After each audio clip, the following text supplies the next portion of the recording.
Jasmin Trans holati bo'yicha yana yangi xabarlar tarqalmoqda. So'nggi kunlarda ijtimoiy tarmoqlarda Jasmin Trans nomi bilan tanilgan Muzaffar Rahimov atrofidagi voqealar yana turli taxmin va mishmishlar bilan boyimoqda. Hurmatli tomoshabin, videolarimiz sizga yoqayotgan bo'lsa, like tugmasini bosib qo'yishni hamda kanalimizga obuna bo'lishni unutmang. Ayrim ijtimoiy tarmoq sahifalarida sud hukmi atayin oshkor qilinmayotgani, uni uzoq muddat qamoqda ushlab turishayotgani va hatto unga bosim o'tkazilayotgani haqida iddaolar paydo bo'ldi.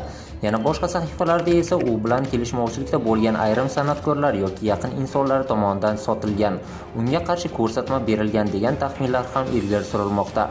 Biroq shuni alohida ta'kidlash kerak, bu ma'lumotlarning hech biri rasmiy manbalar tomonidan tasdiqlanmagan. Hozirgacha mavjud yagona rasmiy fakt 2025-yil sentyabr oyida uning Turkiyada qo'lga olingani va tergov jarayoni boshlanganidir. Sud hukmi yoki ish yakuni bo'yicha ochiq va aniq rasmiy qaror e'lon qilinmagan.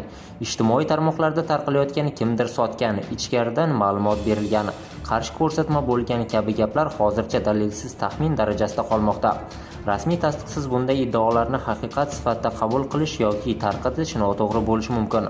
Bu holat yana bir bor shuni ko'rsatdiki, mashhur shaxslar bilan bog'liq voqealarda fakt va mishmishni ajratish juda muhim. Sud jarayoni yakunlanmaguncha kimdir aybi yoki kimdir uni sotgani haqida qat'iy xulosa chiqarish mumkin emas.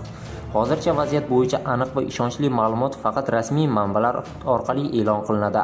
Qolgan barcha versiyalar esa taxmin sifatida qolmoqda.